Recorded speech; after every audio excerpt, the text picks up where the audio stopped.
يقول الرجل للنبي عليه الصلاة والسلام: يا رسول الله، أربنا بعيد فنناديه أم قريب فنناجيه؟ كل مرة إذا سئل النبي عن شيء يقول الله: قل. يسألونك عن الأمثال؟ قل. يسألونك عن الأهلة؟ قل. يسألونك ماذا ينفقون؟ قل. يسألونك عن المحيض؟ قل. إلا لما قال: وإذا سألك عبادي عني، ما قال قل، قال: وإذا سألك عبادي عني أنا أجيب مباشرة، فإني قريب قريب أجيب دعوة الداعي إذا دعان. لاحظوا، ما قال أجيب دعوة المؤمن ولا دعوة حافظ القرآن ولا دعوة اللي فقط يصلي، لا شك هؤلاء لهم فضل وقد يكونون إلى الله أقرب، لكن أجيب دعوة الداعي، عموم الداعي، كل من دعا الله تبارك وتعالى استجاب الله له. فألح، وخاصة في وقت الاضطرار والحاجة والافتقار إليه. يا جماعة، حنا في كرب وفي شدة، فلولا إذ جاءهم بأسنا تضرعوا. نتضرع إلى الله في حال انكسار رغبة في أن الله يعطينا. ليش الله جل وعلا جعل أسماءه كثيرة؟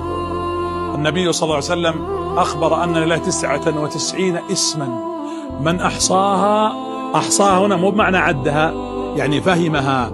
من عرف الآمر هانت عليه الأوامر، من أحصاها دخل الجنة. الذي يحصي يعرف. ليش الله يختم أغلب آياته ومواعظه في القرآن الكريم سبحانه وتعالى بأسمائه الحسنى؟ لا تكاد تمر على صفحة في المصحف إلا العليم، السميع، الفتاح، الرزاق، الباسط، الأول، الآخر، الظاهر. لماذا؟ تختم بالرحيم، الرحمن، العفو، الغفور، كلها حتى يقول: هذا أنا ربكم الأعلى، أنا الله.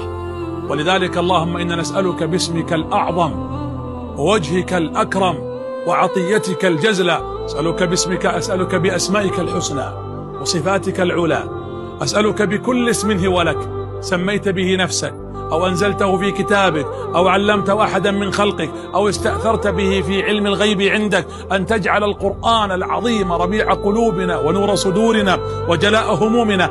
حتى قال النبي لعبد الله بن مسعود لما قال: أو نتعلمها؟ قال: نعم، تعلموها وعلموها.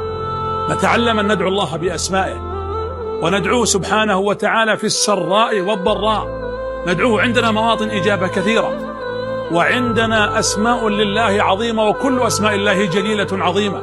ترفع أكفك صادقا إلى الله تدعوه.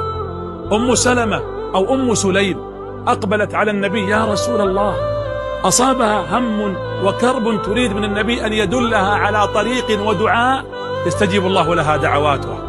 فقال: قولي الله أكبر 10، الله أكبر، الله أكبر، الله أكبر، الله أكبر، واحمد الله 10، الحمد لله، الحمد لله، الحمد لله، وسبحيه 10، سبحان الله، سبحان الله، سبحان